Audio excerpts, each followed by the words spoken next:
Bismillahirrahmanirrahim. Assalamualaikum warahmatullahi wabarakatuh. Perkenalkan, nama saya Wihda Fitria Rahmatika dengan NIM 2012100467 dan kedua teman saya Widarti dengan NIM 2012100465 dan Wilis Ardiansyah dengan NIM 2012100469. Di sini kami akan mempresentasikan materi yang bertema masa Bani Abbasiyah. Di sini ada beberapa subtema dan saya akan menjelaskan submateri tentang latar belakang berdirinya Daulah Abbasiyah. Pemerintahan dinasti Abbasiyah merupakan kelanjutan dari pemerintahan sebelumnya, yaitu dinasti Umayyah yang telah digulingkannya. Dinamakan dinasti Abbasiyah karena para pendiri dan penguasanya merupakan keturunan Abbas bin Abdul Muthalib, yaitu paman Rasulullah SAW. Nama Abbasiyah berasal dari kata Al-Abbas, dan Abbas itu adalah nama seorang keturunan Bani Hashim. Berdirinya dinasti Abbasiyah ini dilatar belakangi oleh terjadinya kekacauan dalam kehidupan bernegara dinasti Umayyah. Menjelang runtuhnya dinasti Umayyah ini, para khalifah dan pejabat negara lainnya melakukan kekeliruan dan kesalahan yang menyebabkan terjadinya kekacauan tersebut. Kesalahan dan kekeliruan dinasti Umayyah yang menyebabkan runtuhnya dinasti tersebut, dinasti ini mengistimewakan bangsa Arab atas bangsa lainnya dan menganggap rendah kaum muslim non-Arab atau Mawali, sehingga orang-orang Mawali merasa kecewa atas perlakuan ini. Dinasti ini memihak pada salah satu golongan dari suku Arab yang bersaing dalam persaingan antara Arab Utara Mudhariyah dan Arab Selatan Himyariyah. Penguasa dinasti Umayyah mendukung salah satu suku, yaitu suku Himyariyah, sehingga suku yang tidak mendapat dukungan merasa kecewa. Dinasti ini selalu menindas para pengikut Ali dan Bani Hashim. Dinasti ini juga mengingkari salah satu isi dari perjanjian Amul Jamaah, yaitu setelah jabatan Khalifah Muawiyah berakhir, kekuasaan akan diserahkan pada musyawarah kaum muslimin, tetapi Muawiyah dan penerusnya justru mengangkat putra mahkota. Dinasti Umayyah melakukan pelanggaran terhadap ajaran Islam, yaitu bergaya hidup mewah dan berfoya-foya meniru gaya hidup penguasa Romawi. Sehingga para penguasa dinasti ini memiliki figur yang lemah. Kelompok-kelompok yang merasa tidak puas terhadap dinasti Umayyah yang menyebabkan runtuhnya dinasti tersebut, yaitu yang pertama, kelompok muslim non-Arab atau Mawali yang memprotes kedudukan mereka sebagai warga kelas 2 di bawah warga muslim Arab. Yang kedua, kelompok Syiah dan Khawarij yang menganggap dinasti Umayyah telah merampas kekhalifahan. Yang ketiga, kelompok muslim Arab di Mekah, Madinah, dan Irak yang merasa sakit hati atas perlakuan istimewa terhadap penduduk Syuriah.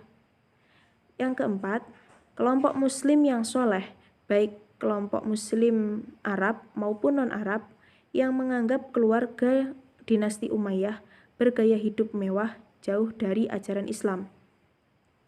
Kelompok-kelompok tersebut membentuk suatu kekuatan gabungan yang dikoordinasi dan dipimpin oleh keturunan Al-Abbas, paman Nabi Muhammad.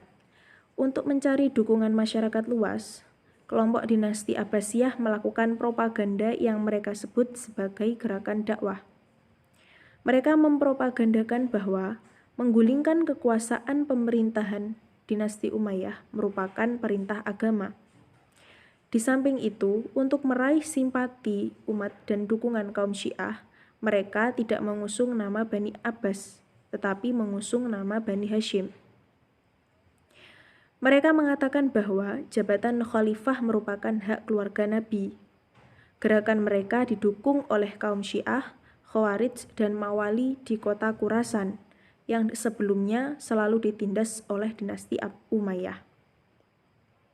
Persamaan nasib sebagai kelompok yang tertindas inilah yang membuat keempat kelompok itu mendukung propaganda ini. Jadi, latar belakang berdirinya dinasti Abbasiyah yaitu berasal dari kekecewaan yang menumpuk dan bersatu akibat dari kekeliruan dan kesalahan para penguasa dinasti Umayyah dalam mengambil kebijakan. Gerakan menentang dinasti Umayyah semakin membesar saat dinasti Umayyah dijabat khalifah yang terakhir, yaitu Marwan bin Muhammad atau Marwan II. Materi yang selanjutnya akan disampaikan oleh pemateri selanjutnya. Baiklah, sekarang saya akan menjelaskan tentang faktor-faktor kemajuan peradaban Islam. Kemajuan ilmu pengetahuan dan teknologi pada masa kejayaan Islam juga ditunjang oleh beberapa faktor, yaitu sebagai berikut. Yang pertama, terjadinya asimilasi antara bangsa Arab dan bangsa lain. Asimilasi dengan bangsa lain membuat perkembangan ilmu pengetahuan cukup terbantu. Salah satunya adalah asimilasi dengan Persia. Asimilasi dengan Persia ini yang pengaruhnya sangat kuat di bidang pemerintahan. Selain di bidang pemerintahan, juga berjasa dalam perkembangan ilmu, filsafat, dan sastra. Selain itu juga ada pengaruh India, terlihat dalam bidang kedokteran, matematika, dan astronomi. Sedangkan pengaruh dari Yunani masuk melalui terjemahan-terjemahan dalam banyak bidang ilmu, terutama filsafatnya. Faktor yang kedua adalah gencarnya gerakan penerjemah.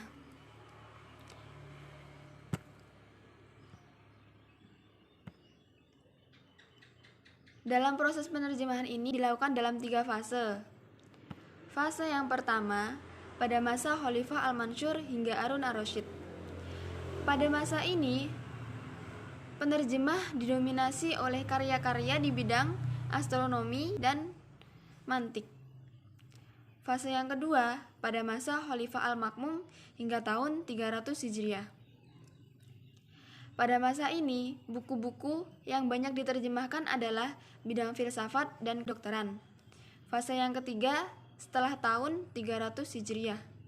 Dalam fase ini, proses penerjemahan semakin berkembang dan terus berkembang, terutama setelah adanya pembuatan kertas.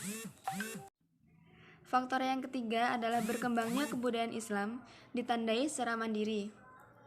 Hal ini ditandai dengan berkembang luasnya pusat-pusat pendidikan seperti madrasah-madrasah ataupun universitas-universitas lainnya. Pada masa ini, pendidikan Islam berkembang seiring dengan perkembangan dan kemajuan budaya Islam yang berlangsung sangat cepat. Pertumbuhan dan perkembangan pada tahap awal memang merupakan perpaduan antara unsur-unsur pembawaan ajaran Islam sendiri dan unsur-unsur berasal dari luar. Unsur-unsur yang berasal dari luar misalnya seperti unsur budaya Persia, Yunani, Romawi, dan India, ataupun unsur-unsur yang lainnya. Tetapi juga dalam perkembangannya, potensi atau pembawaan Islam tidak merasa cukup hanya menerima saja unsur budaya dari luar, tetapi juga mengembangkannya lebih jauh sehingga kemudian warna dan unsur-unsur Islamnya tampak lebih dominan dalam berkembangnya ilmu pengetahuan dan kebudayaan. Kemajuan-kemajuan tidak hanya dalam ilmu pengetahuan keagamaan, tetapi juga dalam berbagai cabang ilmu pengetahuan pada umumnya. Termotivasi oleh metode berpikir filsuf Yunani. Majunya pola pikir filsuf Yunani ini memberikan motivasi bagi ilmuwan muslim untuk lebih banyak berkarya dalam kemajuan pendidikan Islam, sehingga muncullah ilmuwan seperti Jabir bin Hayyan, Al-Kindi, Al-Razi, Al-Khwarizmi, Al-Farabi, Ibnu Qayyim, dan Ibnu Rushd. Nah, faktor yang terakhir adalah adanya semangat untuk mencapai kemajuan dalam berbagai ilmu pengetahuan. Para ilmuwan sendiri, mereka mencapai tingkat kesungguhan untuk mencapai kemajuan ilmu pengetahuan dengan cara belajar. Mereka senantiasa untuk belajar apa yang mereka belum ketahui. Yang kedua adalah membaca buku-buku yang bermanfaat. Para ilmuwan senantiasa senang dalam membaca buku-buku yang bermanfaat. Karena ketika kita membaca buku, kita mendapatkan ilmu pengetahuan yang lebih banyak lagi dan lebih dalam lagi. Nah, itulah sedikit penjelasan dari saya tentang faktor-faktor kemajuan peradaban dalam Islam.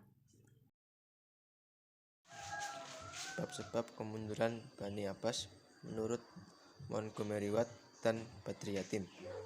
Dari teori Montgomery Watt menyatakan terdapat 3 faktor penyebab kemunduran atau runtuhnya dinasti Abbasiyah. Yang pertama, dari luas wilayah kekuasaan dinasti Abbasiyah, kemerosotan ekonomi, serta ketergantungan dengan tentara bayaran. Sedangkan menurut Badri Yatim bahwa penyebab kemunduran atau runtuhnya Abbasiyah terdiri atas 2 faktor, yaitu internal dan eksternal. Faktor internal kerajaan Abbasiyah adalah persaingan antar bangsa, kemunduran ekonomi, bidang politik, serta yang ketiga adalah konflik keagamaan. Sedangkan faktor eksternal yang membuat dinasti Abbasiyah lemah dan hancur adalah terjadi perang Saib yang menelan banyak korban dan konsentrasi yang terpusat dalam peperangan ini. Serta faktor kedua adalah serangan tentara Mongol ke wilayah kekuasaan Islam menyebabkan kekuatan Islam jadi lemah.